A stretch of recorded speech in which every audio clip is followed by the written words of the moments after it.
honey stripping, a Hawks talking Squawk, J-Dub story. So the other day I'm on Facebook and it comes across people you may know. So one of the suggestions was a guy who's a former J-Dub associate. I mean, we hung out, we played ball or whatever, but I wouldn't consider him like one of my homies to that extent. Like, we hung out here and there, but he was more like an associate, more so like a mutual friend. But anyway, he came up in the suggestions, and just looking at him, I could tell he was still in the organization. Because, you know, whenever you may run across somebody on social media or whatever, you think or hope maybe they're not in a cult no more. Like, maybe they done woke up and are choosing to lead their own lives and have actual control over their lives. But I could tell by the thick mustache and no beard or no type of chin action going on. Plus he had on a dress shirt with a tie. That told me everything I needed to know. So I was like, all right, I had a few minutes to spare. I just scrolled his page real quick to see who the mutual friends were. And one of the mutual friends was a guy who's also a fellow 76er season ticket holder. I know he's a J-Dub because I've seen him post about going to the hall or whatever. He doesn't know I'm an ex-J-Dub or whatever, and I plan on keeping it that way. I mean, if he finds out, then so be it. If I one day don't see this guy on my friend list anymore, I don't know why. But anyway, as I'm scrolling, our other mutual friends was people I don't even know. You know how you have so many people on your friend list. I have almost 5,000 friends and almost 5,000 followers on Facebook. So I don't know majority of them. But anyway, I'm scrolling through the friend list and I see he's still friends with a girl that I used to talk to or mess with or whatever during my J-Dub heydays. And it's funny how me and this girl wound up getting together. She was originally talking to my homie Nadroj. Now, we're all from West Philly. She's from the Overbrook section of West Philly and went to Overbrook Congregation before her mom and her sisters moved up to the Northeast. But anyway, her grandmom still lived in the Overbrook section and went to the Overbrook Congregation, so they were always still down in the area and going to that congregation from time to time. So her and my homie Nadroj, they had started talking. I don't even remember how they met. I think they might have exchanged numbers at a circuit assembly because we was all in the same circuit. You know, we were neighboring congregations.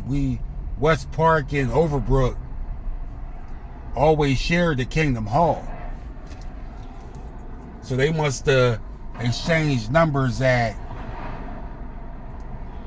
circuit assembly or whatever. Next thing you know, they start talking and they're going out or whatever. But the homie Nadroj, you know, he was trying to move up in the congregation. He was trying to become a ministerial servant or whatever. And so, you know, J-Dubs, they can't just casually date without talking about getting married or planning for marriage or whatever. So the homie, he's all talking about, oh, he's going to marry this girl. Her name was Ariel, by the way. He was talking about he was going to marry Ariel and start a life with her, and she was going to be a full-time pioneer and stay-at-home mom while he was the breadwinner of the household. Only thing was, Ariel wasn't feeling him like that to the point of marriage, and she didn't want to be a stay-at-home mom, nor did she ever see herself being a full-time pioneer. You know, when she would confide with me, she was like, yeah, he wants to get married, but I'm not trying to get married. And mind you, she's only 18 at the time. She just turned 18. And the homie, he's 19. She was like, I'm not trying to get married. I want to pursue a career. She was all about getting her money. So I knew Nadroj was playing himself, and I tried to tell him that she doesn't share the same goals as you, and she's not feeling you the way you're feeling her. So of course he called me a hater and got all in his feelings, like, you're just hating. Like, you're mad because I'm going to get married. And I was like, okay. So we would hang out, but every time we hung out, like, well, he hung out with her, I would be there kind of like as a chaperone, but only I was a chaperone. And I mean, Ariel was cool. We had a great chemistry, being that we're both Libra scales. So, and plus she was into sports. She would always want to go to Sixer games and stuff, and sometimes I would get extra tickets and we would go to the games. But I'm not even looking at her like that at the time, because she was 3 years younger than me. And you know, at the time, I didn't really deal with girls that was younger than me. I was accustomed to messing with older girls, like grown women. Like even when I was a teenager. So when we was hanging out, it was just like kind of like hanging out with one of the homies. I mean, she had her feminine ways, but she was a tomboy too, like one of them sexy tomboys that still dressed like a lady or whatever. So we would go to the games, and a couple of times Nadroj would go. I would, you know what I mean, rustle up a couple extra tickets. But a few times it would just be me and her going to the games. You know, we always had a good time when we went. And going to the game those couple of times led to doing more stuff together. Like going out to get something to eat after the games. Sometimes going to the movies. Shoot, we even took a trip over the turnpike to New Jersey a few times and went to some Nets games. Like, she was really a hoops head like me. So, you know, one thing led to another. Next thing you know, we're always on the phone, texting, chopping it up. You know, not too much longer after that, you know, we got down in the sheets and got busy. And for her, it was her first time. You know, so that's one of the very few times I took a girl's virginity. and she was willing. You know, I got to put that out there, because you know you got a lot of cretins out there. They'll turn a girl into a woman, but it be on some forceful predator type shit. Like, nah. I don't play that shit. She was more than willing. And that first time turned into a few more times. Meanwhile, she's feeling Nadroj less and less. Meanwhile, he's all telling everybody that he'd have proposed to her. Yeah, he gave her the ring and everything. You know, and she took the ring, and I told her, I'm like, if you're not feeling him like that, don't even take the ring. She was like, nah, I'm a pawn it. I'm just waiting for the right time, and I'll just tell him I lost it or whatever. And I was like, damn. Now, Nadroj had his little grimy ways anyway, so it's like, well, I kind of felt bad for him a little bit. I'm like, he done did a lot of snake shit to people, so, like father, like son. Like I said, remember, this is James Hearn's son. This massive scheming and scammer who wound up being disfellowshipped and going to prison. But anyway, I was like, damn, she going to pawn the boy ring, and she really did pawn his ring. And she got a few $100s for it. And what did she do when she got the money for pawning his ring? She hit me up. I remember it was approaching the summertime. And this one day I'm in the crib, I'm chilling, I'm playing NBA Live on the Xbox, and she hit me up. She like, hey, I'm in West Philly, let's hang out and do something. I remember we went to the movies, we went out to eat, then we went bowling after that, and she paid for everything. And I was like, sis, you got a couple dollars. And she was like, yeah, I told you I was going to pawn that ring he got me. And I was like, damn, wow.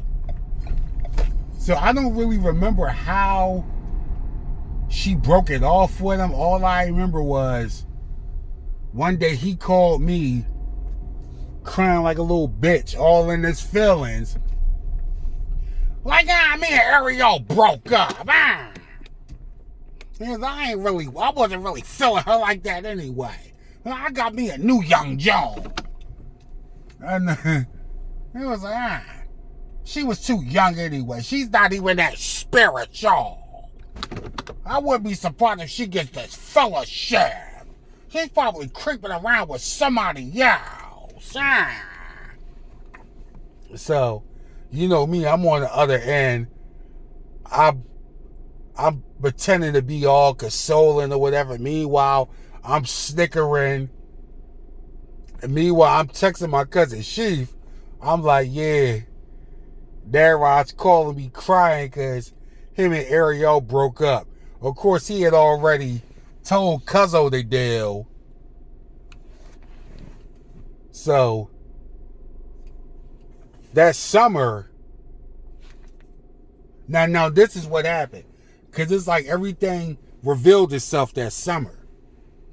Now, Nadroj's cousin, who's originally from Philly, but she had moved to Florida. And I'm actually going to do a whole nother video on his cousin, because that's a situation in itself.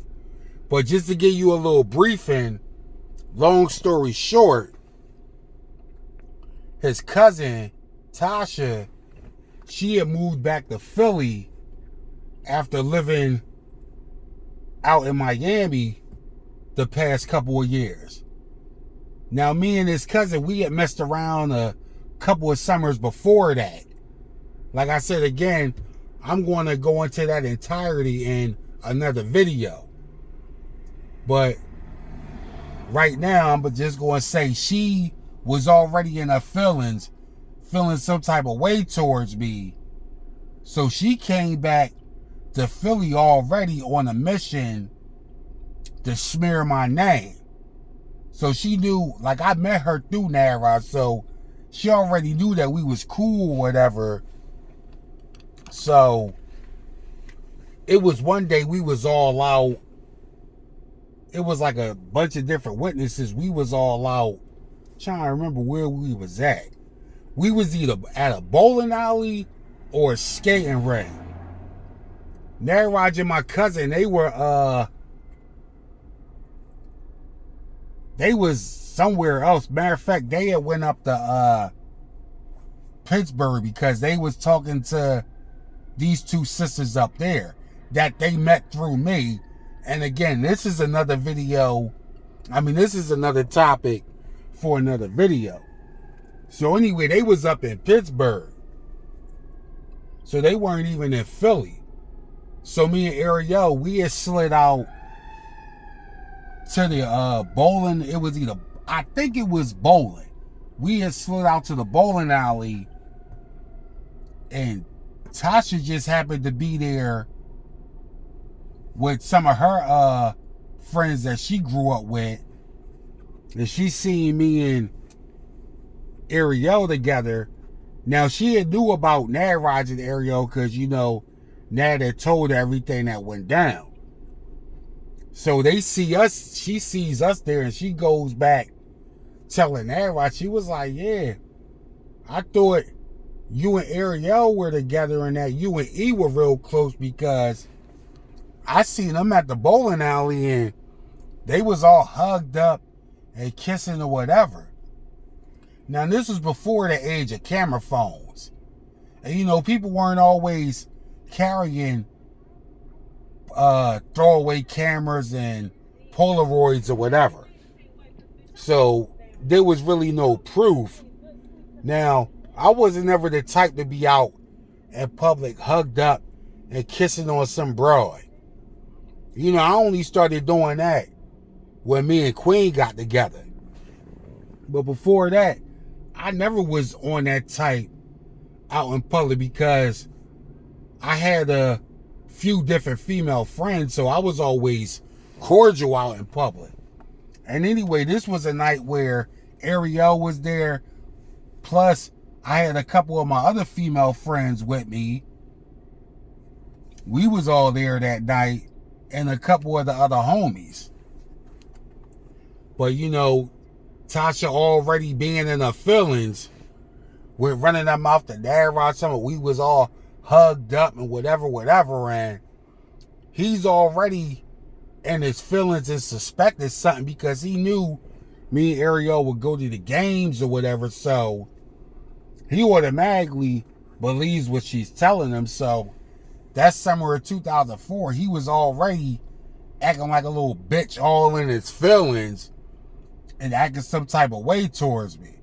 The summer of 2004 too is another topic for another video. So you got the summer of 2004, Nadroj's cousin Tanya and Nadroj's Sheaf both meeting their future wives from Pittsburgh through me. So anyway, Nadroj was acting funny or whatever. Now later on that summer, I think it was probably about August, my uncle had a little cookout out in the park and just invited different friends or whatever. So Nadroj and Sheaf, they rolled up together. And Ariel, she was there too. You know, she's acting like she don't even know him or whatever. So Nadroj gets in his feelings and tries to put her on blast and gets loud time out. Yeah, I know you and Eric's fat behind or messing around with each other, blah, blah, blah, and hanging out with no chaperones, and you're going to be this fellowship, like just trying to make a scene. So I checked them right there in front of everybody. I'm like, first of all, you're slandering my name. You don't have no proof of nothing. And you know what I mean? You're just in your feelings because Ariel dumped you and she pawned your engagement ring. And I benefited from her pointing a ring. You know what I mean? And that was that. Shut him right up. I mean, before the summer ended, Sheaf cousin Sheaf, he brought us together. We all went out to eat and kind of squashed it. Meanwhile, he was talking to another girl named Felicia, who was also, I think she was from Mount Airy, but she was going to University of Penn. And while she was going there, she was living on campus. She wasn't even baptized. She was just studying. But she was going to one of the congregations in our building. And I think he met her there. So he was talking to her. And he started shading my name. But I wound up bagging her too. That's how he ended up really being committed to the girl he wound up marrying. See, we was always on that little player shit. We always had more than one sister we was talking to. It's just Nadroj went from talking about wifing up Ariel to wifing up this next girl who wasn't even baptized and it just started studying less than a year ago. You know what I mean? But when he found out I was talking to her after him trying to smear my name with her failed, that's when he really became committed to the girl he wound up marrying. As far as I know, they're still married. I think they have a few kids together now and everything. I haven't seen her talk to Nadroj in over 15 years, so last I heard was that he had a daughter. This was about 10 years ago now, but anyway, the girl Ariel, I went on her page, I see she's married and has kids or whatever. After her falling out with Nadroj, we talked for probably we was cool for about another year or so. And then she started talking to the girl Divine, the guy that popped up under friend suggestions. She started talking to him and we just kind of lost touch. We ain't really had no falling out or nothing. It was just that by that time, you know what I mean, I had married that atrocity of a J-Dub sister who tried to put me through the ringer. Ariel and Divine messed around. I don't really know what happened to them because not too much longer after that, I had left the organization for good. But yeah, me and Ariel, we had some good times together. She was just one of my many J-Dub flings. But anyway, this was some Flashback Fridays, HAWKE'S Tawk and Squawk. Be sure to subscribe to the channel and stay tuned for more content. Hawk out.